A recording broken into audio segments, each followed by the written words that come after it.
তুমি শুয়ে পড়ো, আমি নিচে শুচ্ছি। আপনি নিচে শোবেন কেন? তো নিচে শোবো না তো কোথায় শোবো? উপরে শোবেন। আমি উপরে শুলে তুমি কোথায় শোবা? কেন? আপনি তো আমাকে বিয়েই করেছেন, তাই না? বিপদে পড়েছো তাই বিয়ে করেছি। বিপদে না পড়লে সম্পূর্ণ অপরিচিত একজনকে তুমিও বিয়ে করতে না, আমিও বিয়ে করতাম না। জি।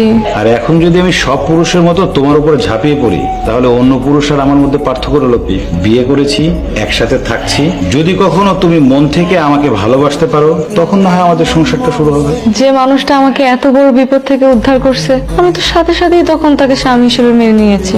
এটা তুমি কৃতজ্ঞতা প্রকাশ করছো। আমি আপনাকে যতটুকু চিনেছি, আপনি একজন ভালো মানুষ, এক কথার মানুষ। পৃথিবীতে এত খারাপ মানুষ, কেউ যদি একটু ভালো কাজ করে, মানুষজন তখনই তাকে পীর পয়গম্বর ভেবে বসে। এটা ঠিক না। যাই হোক, আপনার বাবা মা মনে হয় আপনার উপর অনেক রাগ করে আছে। শুধু আমার উপরে না, তোমার উপরেও তারা অনেক রাগ করেছে। আমি তো তাদের 32 বছর ধরে চিনি। তাদেরও তো অনেক স্বপ্ন ছিল আমার বিয়ে নিয়ে। স্বপ্নটা ভেঙে গেল। তোমাকে সব মানিয়ে নিতে হবে, সংসারটা তোমার। আমার জন্য এমন হলো, তাই না? এই যে 4 আঙুল দেখছো, 4 আঙুলের কপাল, কপালে সবকিছু লেখা থাকে। তুমি জানো না, জন্ম মৃত্যু বিয়ে সবই বিধাতার হাতে। জি। এই বাড়িকে নিজের বাড়ি ভাববা।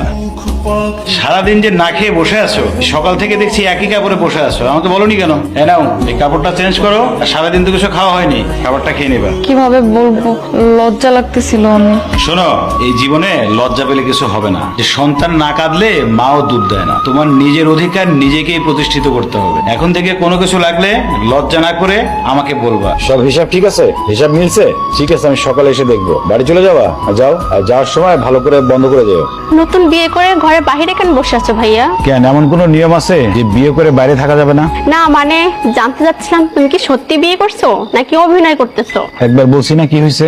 বারবার একই কথা জিজ্ঞেস করিস কেন? তোমার সাথে কি ওনার অনেক দিনের প্রেম ছিল ভাইয়া? যা বলার বলছি তো। বেশি পাকনামি করলে একটা থাপ্পড় মারবো, একবারে তা ঘুমায় পড়বি।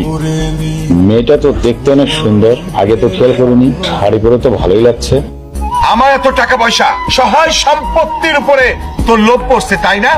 বিশ্বাস করেন আব্বা, আপনার সম্পত্তির উপরে আমার কোনো লোভ নাই। আমি অনেক বিপদে পড়ে আপনার ছেলেরা বিয়ে করছি। কিসের বিপদ? তোর কোনো বিপদই নাই। তোর যদি বিপদই থাকতো তাহলে তুই টাকা নিয়ে চলে যাইতি। তোর কোনো বিপদ নাই। আরে আপনি খারাই রয়েছেন কিসের জন্য এখনো?